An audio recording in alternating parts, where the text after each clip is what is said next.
Pregnant सास। जमाना कितना भी बदल जाए, इतना भी नहीं कि बहू घर आए और सास गर्भवती दिख जाए।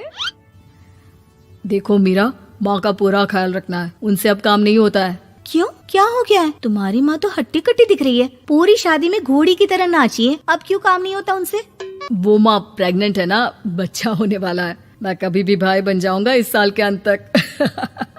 क्या बोल रहे हो? वो सर पर हाथ रखकर बैठ जाती है। यार पहले क्यों नहीं बताया? कैसा मजाक है ये?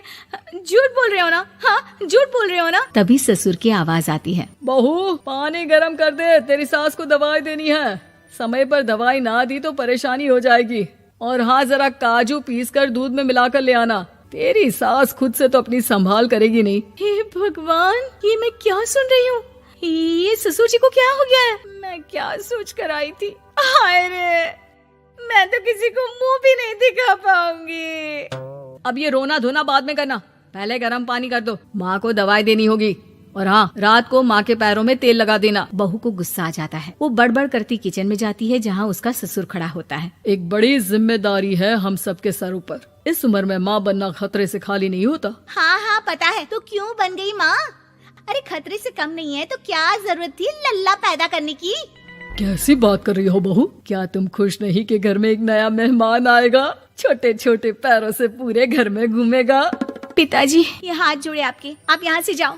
ये शायरी बाद में बताना, अभी मैं पानी गरम करके थर्मस में दे देती हूँ।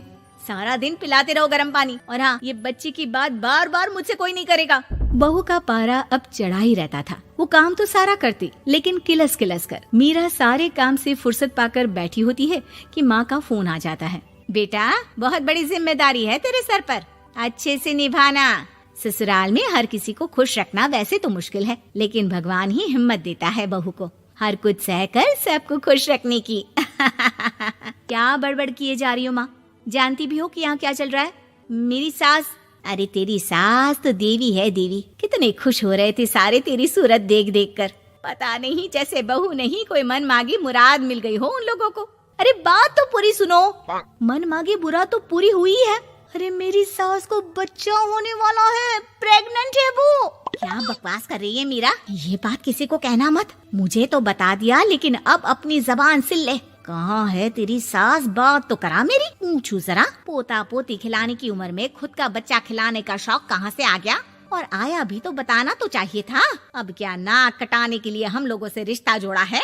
रुक, तेरे पापा से बात करती हूँ। मीरा फोन रखकर लेट जाती है। वो एक सपना देखती है कि उसकी गोद में एक बच्चा खेल रहा है।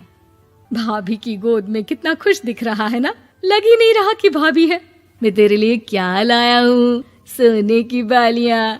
तेरी शादी में तो मैं बुढ़ा हो जाऊंगा ना।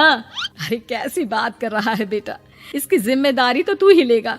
हम लोगों का तो कोई भरोसा नहीं, कब ऊपर वाला उठा ले। बहू को सास को देख देख कर गुस्सा आ रहा था। तभी वहाँ पड़ोसन आ जाती है। अरे बहू, तुझसे तो पूछने से भी डर लगता है कि कब खुशखबरी सुना रही है। अब तो अपनी 1 महीने की ननद की ही जिम्मेदारी संभाल ले, बहुत है। अपने जेवर भी रख देना और पैसे भी जमा करना शुरू कर दे। वो बात आगे बढ़ाती उससे पहले ही बहू जोर से चिल्लाकर उठ जाती है। नहीं नहीं नहीं नहीं, मैं अपने जेवर किसी को नहीं दूंगी। अरे कौन ले रहा है तुम्हारे जेवर? तुम औरतें भी ना सपने में भी जेवर ही संभालती रहती हो। मैंने जो सपना देखा है ना, सुनोगे तो होश उड़ जाएंगे। अच्छा, तुम अपना सपना बाद में बताना, पहले मेरा सुनो। कल मैंने इतना अच्छा सपना देखा, इतना अच्छा सपना देखा कि अगर वो पूरा हो जाता है ना तो मैं तुम्हारे लिए रानी हार बनवा दूंगा। बहू अब सारे गम भूलकर पति का सपना सुनने में लग जाती है। अरे क्या सपना था, बताइए ना। बोलिए भी तो, क्या सपना है? मैं पूरा कर दूंगी अगर बात रानी हार की है तो। बोलिए बोलिए। मैंने रात को सपना देखा कि माँ को बेटी हुई है और मुझे बहन। सच्ची, इस घर में बेटी हो जाए तो मैं तो झूम ही उठूं। मीरा का मुंह बन जाता है। वो चुप हो जाती है और सपने की बात याद करती है कि बेटी हुई तो उसे ही अपने गहने उसे देने होंगे। फिर तो रानी हार की जरूरत पड़ेगी ही। भाई लड़की बड़ी होगी, उसकी शादी होगी तो जेवर तो चढ़ाने ही होंगे ना, कहाँ से आएंगे वो? कितने समझदार हो तुम मीरा। मैंने भी यही सोचकर तुम्हारे लिए रानी हार लेने का सोचा था। अरे फूटी किस्मत मेरी जो ऐसा परिवार मिला। मेरे पापा की तो मैं अभी क्लास लगाती हूँ, जो सब जानते हुए भी ऐसे परिवार में मेरी शादी कर दी। बहू पिता को फोन लगाने ही वाली होती है कि ससुर की फिर से आवाज आती है। बहू गरम पानी ले आ जल्दी, थर्मस में खत्म हो गया है। बाद में खबर लेती हूँ मैं पापा की, पहले सास को गर्म पानी दिया हूँ।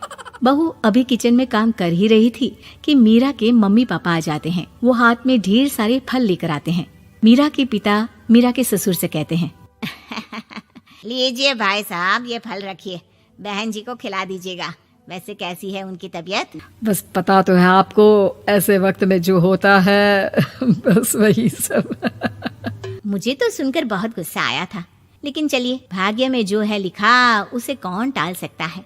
डॉक्टर को दिखाए? हाँ, बस डॉक्टर आने ही वाला है। अच्छा हुआ आप लोग भी आ गए। उतने में एक सुंदर सी लेडी डॉक्टर आती है। पेशेंट कौन है आप? अरे नहीं जी, मैं तो बहू हूँ इस घर की। मैं तो अभी सोच भी नहीं सकती पोता या पोती के बारे में। अभी तो मेरी सास ही। अरे चुप हो जाना, देख तो ले, डॉक्टर है ये, किसी के भी सामने गुस्सा फोड़ देती है।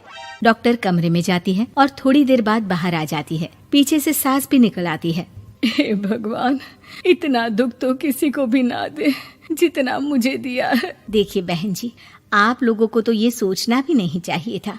वही तो मैं भी कह रही थी कि आप लोगों के लिए तो सोचना भी गुनाह है, लेकिन अब पछताए होत क्या जब चिड़िया चुग गई खेत। डॉक्टर वहाँ से चली जाती है। मैं माँ नहीं बन सकती, मैं प्रेग्नेंट भी नहीं हूँ। ये कैसे? तुम तो बोल रही थी कि अरे वो गैस का दर्द था और पेट भी गैस से फूल रहा था। डॉक्टर ने चूर्ण दे दिया है, गर्म पानी से फांकना है। हाँ? मैं अभी लाती हूँ गर्म पानी। अरे मैं तो गीजर ही लगा देती हूँ। हाय रे, खुशी के मारे पागल ना हो जाओ।